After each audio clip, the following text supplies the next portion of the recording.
Débutée le 12 mai dernier, la conférence sur la gestion de l'environnement et la protection de la création a connu son apothéose ce mercredi 14 mai 2025. Durant 72 heures, Compassion Internationale Burkina Faso, qui en est l'initiatrice, et ses partenaires ont réfléchi sur plusieurs thématiques cruciales avec à la clé des recommandations. Colette Ilboudo pour plus de précisions. Après 3 jours d'intenses activités, la conférence sur la gestion de l'environnement et la protection de la création a refermé ses portes ce mercredi 14 mai 2025. Et c'est cette cérémonie de clôture présidée par Pamoussa Ouedraogo, représentant le ministre en charge de l'environnement, qui vient mettre fin aux travaux. 72 heures durant, les acteurs ont échangé et partagé leurs expériences en matière de préservation de l'environnement et de promotion de l'agro-sylvopastoralisme, entre autres, et ce à travers des panels.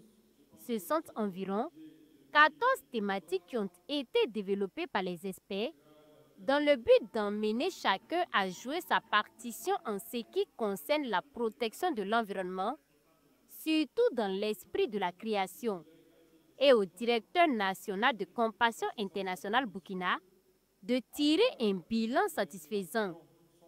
Pour nous, le bilan il est très satisfaisant.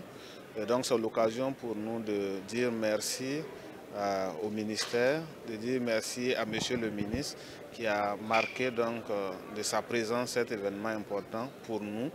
Dire merci à l'ensemble des panélistes, à l'ensemble des communicateurs, mais aussi à l'ensemble des participants qui ont participé donc au débat et qui nous ont enrichis de leur savoir et de leur expérience. Donc c'est un motif de satisfaction, mais c'est en même temps un appel à l'engagement. Cette rencontre a mobilisé environ 800 participants.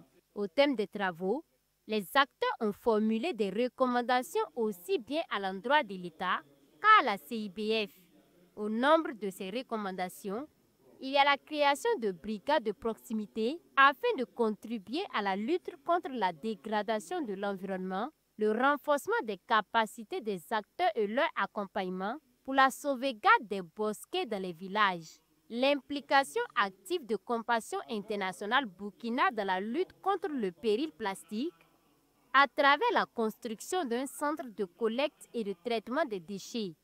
Pour ce qui est des recommandations adressées à l'État, Pamoussa Ouedraogo rassure qu'elles ne sont pas tombées dans l'oreille du sourd. Pour nous, la question du changement climatique qui doit être portée par les acteurs au niveau national est la preuve que Compassion a anticipé déjà sur le message qui est véhiculé par le département en charge de l'environnement à travers les actes concrets que Compassion Internationale a posés au profit donc des couches vulnérables, à travers les projets, mais aussi l'accompagnement donc des acteurs.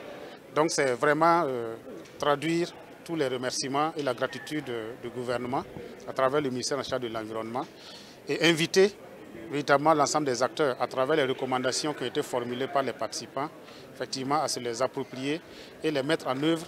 Et le gouvernement, à travers le ministère en charge de l'environnement, va veiller effectivement à accomplir également sa partition pour que, main dans la main, nous puissions aller pour une gestion saine de l'environnement et la protection de la création. Cette rencontre visait à mobiliser les parties prenantes nationales autour d'une cause commune et urgente, qui est celle d'agir résolument face au changement climatique afin de préserver la vie, la dignité humaine et la création. Quant à Compassion Internationale Burkina, elle entend multiplier ses actions pour une meilleure protection de l'environnement.